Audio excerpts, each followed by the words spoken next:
Some say they vanished. Others say they never left. But if you pass through Caro Hollow when the frost bites and the orchard hums, you might glimpse two girls by candlelight, and once you see their flame, it never leaves you.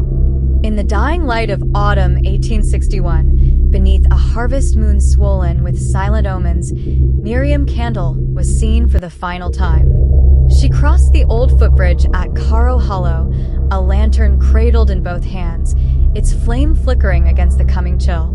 Her daughters, Mercy and Temperance, were swaddled in quilts, quaint things stitched from the fabric of a wedding dress no one remembered her wearing. There was no husband, no record, no witness. Only that image, the bridge swaying beneath her, the fire bowing low in the breeze, as if it recognized what was to come. By morning, the quilts were found on the far bank, folded, still warm. The lantern, now dark, rested between them like a solemn relic.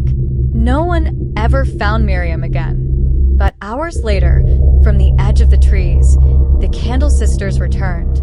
Their faces were smudged with soot. Their hands stained the color of old wax. When asked where they had gone, they said nothing. They only lifted their palms, as if showing a wound still bleeding beneath the skin. What happened in those lost hours would cast a long shadow. One that darkened the orchard, that hollowed the chapelite, that set fire to the breath of those who dared remember. And Caro Hollow would never be the same. In the autumn of 1861, beneath the amber glow of the harvest moon, Miriam Candle was last seen crossing the old footbridge in Caro Hollow. Her silhouette was slight, yet solemn, the lantern in her hands casting soft halos over the trembling boards beneath her feet.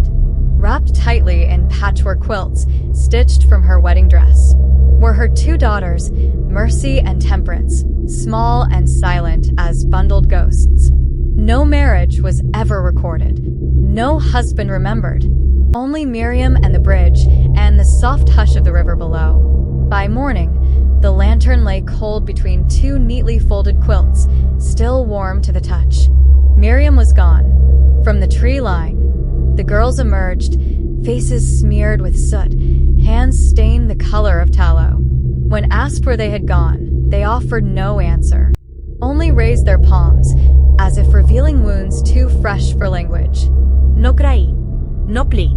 Only the silence of something undone. That was the day the Candle sisters began. Before we go any further, where in the world are you listening from tonight? And what time is it where you are? Let me know in the comments, because Caro Hollow never sleeps the same way twice. By the first frost, the twins were taken in by Reverend Fitch, a man of trembling faith whose chapel stood just beyond the village edge, hemmed in by blackthorn and briar.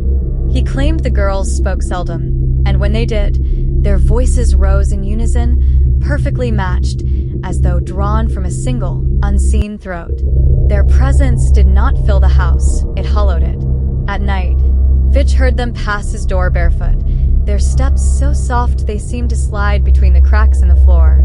The chapel latch would click, quietly, deliberately. Once he rose to follow, but when he reached the chapel hall, only 2 candles remained lit in their sconces, flames bending toward the altar like supplicants answering a call no living soul had spoken. At dawn, he would find them kneeling in the orchard, their skirts soaked with dew, palms pressed flat to the frozen soil.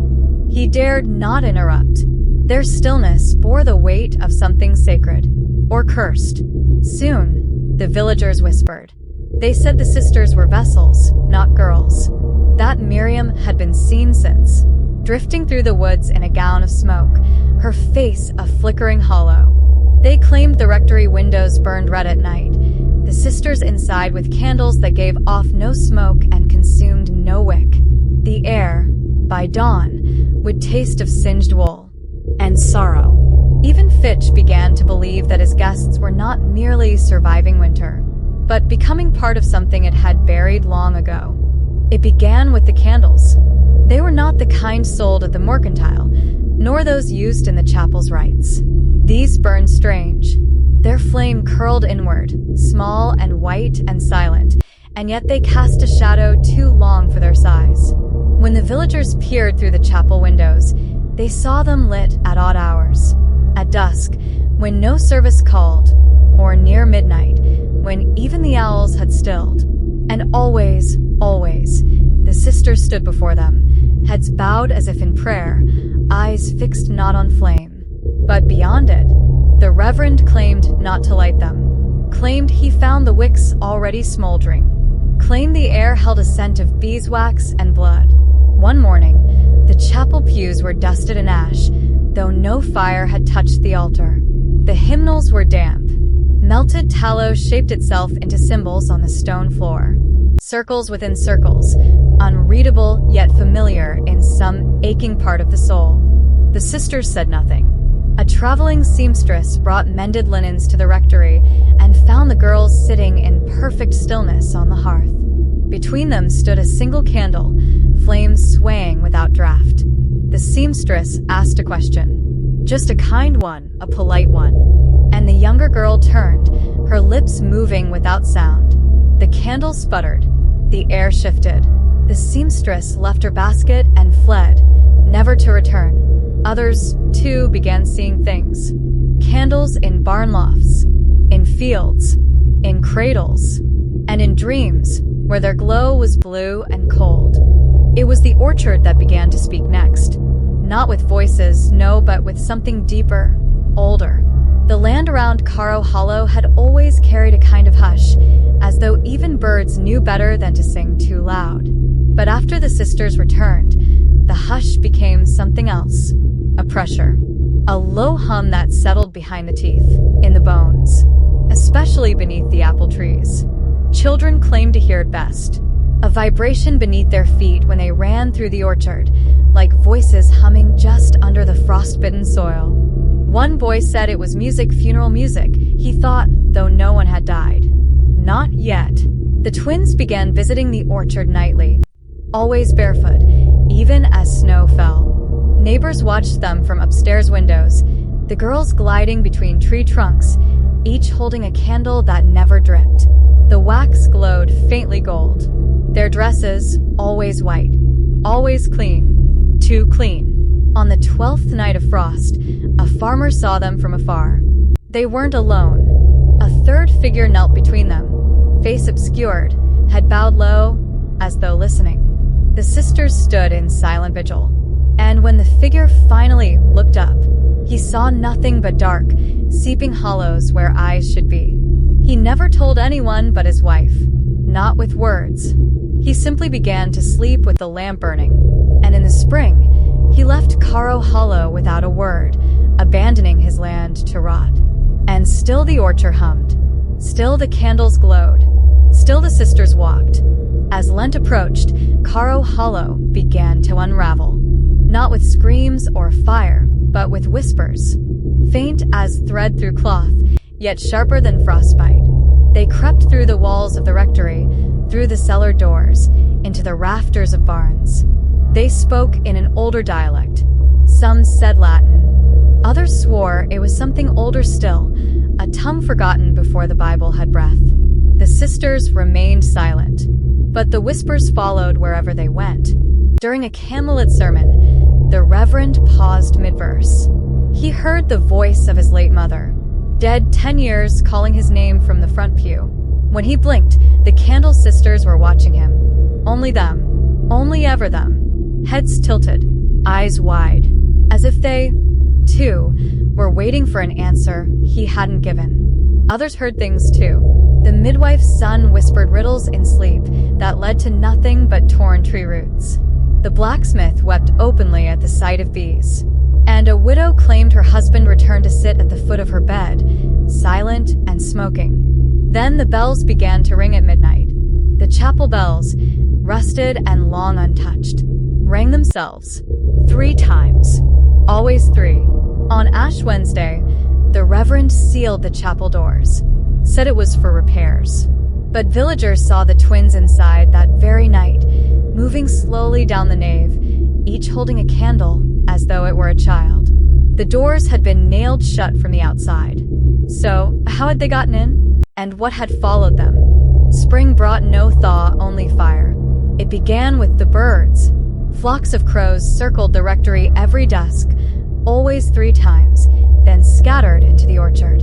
Then came the windless fires, a haystack igniting without spark, a wheelbarrow reduced to cinders in an open field, a cradle scorched black while the child inside lay untouched, eyes wide and blinking, lips mouthing something no one understood. The villagers called it witchcraft. The reverend called it grace misunderstood. And the sisters, they said nothing, only began to carry candles wherever they went. Down the chapel aisles, across the fields, even into the woods, where no path remained. Always walking, always returning, their dresses never soiled, their eyes never blinking.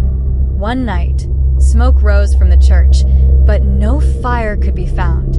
Only the altar, scorched in the shape of a human form, arms outstretched as if an offering or surrender. The next morning, the sisters placed 3 candles on the reverend's front step. He took it as a sign, and that night he followed them. Witnesses saw the trio walking toward the orchard just after dusk, flames flickering like stars cupped in hands. The reverend was barefoot. No coat, no cross. He never came back. Only the girls returned, one now holding his pocket watch, ticking backward.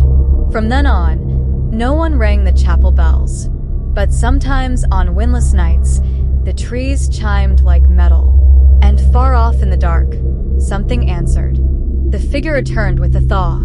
At first, it was only glimpses, caught in the corners of lamplight or reflected in rain puddles. A tall form, cloaked and bent, neither man nor woman. It walked behind the sisters at a slow, deliberate pace, never touching them, but never far. Some claimed it wore a mask of wax. Others said it had no face at all, only a smooth, glistening surface that rippled like melted tallow. One child swore the figure stood outside her window all night. In the morning, her breath left frost flowers shaped like runes on the glass. Her parents found her at dawn, kneeling in the garden, whispering to the dirt. She never spoke again. The Candle sisters changed. Subtly, their movements grew slower, more measured, as if waiting for something behind every action. Their hair, once flaxen, now shimmered like smoke in candlelight. Their eyes turned mirror dark. But what unsettled the town most was that they no longer walked in silence. They began to hum. A low, layered melody, dissonant, ancient. A farmer's wife said the tune matched one sung at her grandmother's funeral, a hymn long lost to any hymn book. Another said it was the same dirge her great-uncle heard on the night his brother drowned. No one could agree, but all who heard it were left trembling, certain they'd known the melody once, in a dread, or before birth. Then one night someone followed them. He never said what he saw, only that the third figure turned, and its face bore his own. He died the next morning, skin waxy, eyes wide open. They began to leave gifts, not the sisters but the townsfolk. It started with the widow, who placed 3 white candles in her window each night for a week.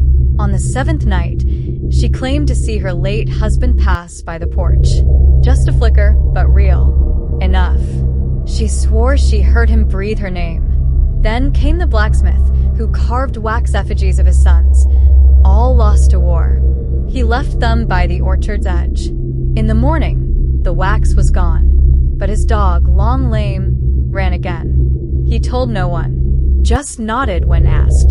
Soon, all of Caro Hollow participated. Small offerings, locks of hair, pressed flowers, broken jewelry, pages from prayer books burned at the edges, left at the chapel step, or beneath the old yew at the orchard's heart. No one said aloud what they wanted, but all believed they'd receive something in return. And they did. The old healed faster. Dreams grew vivid. Crops bloomed out of season. A blind girl read by candlelight. But with every answered plea, something dimmed in the giver. Smiles waned. Skin dulled.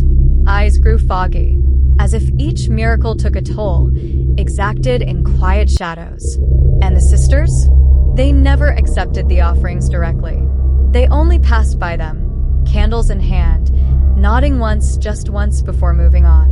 But from that point forward, no birds nested in Caro Hollow. No crickets sang. The air hung still, like breath held too long. The town called it peace, but it felt more like waiting. Word travels, even when it's whispered through pine, over frostbitten hollows, and across roads that no longer carry names. News of the Candle sisters reached beyond Caro Hollow, past river towns and coal valleys, past ministers and mothers and men with missing years. It was not the kind of news carried in papers. It was carried in dreams, in quiet voices that said, "There is a place where the dead still listen." And so they came. First, the desperate. Women with stillborn cradles. Fathers who buried sons twice. They walked barefoot, carrying candles like relics. They left offerings wrapped in mourning lace. They slept in pews, begged the sisters for names, signs, forgiveness. Some heard laughter in the orchard. Others wept as if something had answered. But not all who came believed. The skeptics arrived with sharper shoes and heavier questions. A professor from Providence, clutching notebooks and Latin. A bishop who came with holy water and left with shaking hands. One man brought mirrors, 5 of them, and lined them around the chapel to catch the truth. He vanished on the 3rd night. Only the mirrors remained, their surfaces burned black, warped inward like mouths mid-scream. Each visitor left changed. Some smiled too long. Some walked into the woods and never looked back. One woman bit through her rosary beads and claimed the orchard had forgiven her. The priest who heard her confession fainted before she finished. And still, the sisters remained unchanged. Candle. Eyes open, waiting, not for pilgrims, not for skeptics, but for something older, something they knew was coming. The orchard bloomed blood, red that year. Not apple blossoms, no, but petals soft as skin, wet to the touch, bursting from bark long thought dead. The trees wept sap that stained like wine. Birds would not enter, rain would not fall, and the air tasted of copper and beeswax. In the heart of the orchard stood 3 stones. No one placed them there. They bore no names, no dates, only deep carvings in an unknown hand, 3 spirals, interlocked like flame and bone. The sisters were seen circling the stones, candles raised, lips moving in rhythm with their silent hum. The town gathered at last, not with torches, with fear. The mayor, what remained of him, spoke of exile. The midwife, once mute, warned of sealing the orchard with salt. But it was the children who said it best. They were never meant to stay. Still, no one moved. That night, a storm struck with no thunder. Just light, blinding and white, falling upon the chapel and orchard alike. For 1 hour, the candles of the sisters burned blue, and every clock in Caro Hollow stopped. When the hour passed, the chapel was gone. Only ash remained. The orchard was quiet. The 3 stones had split. No spiral. No. Only a single candle left in their place, flickering steadily in wind that did not blow. The sisters were never seen again. But on the coldest nights, their light still wanders the hollow. Twin flames, dancing like lullabies lost in fog. And the townsfolk? They never speak of what happened. But every house holds 3 candles, unlit, waiting. Time moved on, but Caro Hollow did not. The world beyond its hills forgot it, slowly and with relief. Maps grew vague, roads twisted into trees. The post stopped arriving, and no one asked why. The town still stood, its bones intact, but it had the stillness of a grave dressed as a village. And yet, the flame lingered. Children born after the storm knew the stories, though no one told them. They drew spirals in dirt, hummed in 3s, and placed candles in windows without knowing why. At night, they watched the orchard and said they saw sisters walking hand in hand, dresses glowing faintly, laughter soft and dry as leaves. The adults dismissed them, of course. They planted new crops, held new sermons, lit new candles, But none ever reached the same flame. Some tried to leave. They packed wagons, gathered horses, and prayed long prayers. Yet at the edge of the hollow, something always turned them back. A fog too thick, a wheel that snapped, a child who vanished, only to be found beneath the orchard tree, staring upward in silence. One girl disappeared for a day and returned with wax in her hair and a candlewick tied around her finger like a ring. She wouldn't speak. But at night, she began to sing, low and ancient, and the song made the milk spoil and the mirrors crack. The Candle sisters had left, yes, but they were never truly gone. They were seed and root. They were wax in walls, stood in chimneys, dreams in unborn minds. They had become the hollow's breath, the quiet between heartbeats, the echo in the orchard's lull. Some say they await a third. Some say they became three. And when the right candle is lit on the right night, by the right hand, they will return.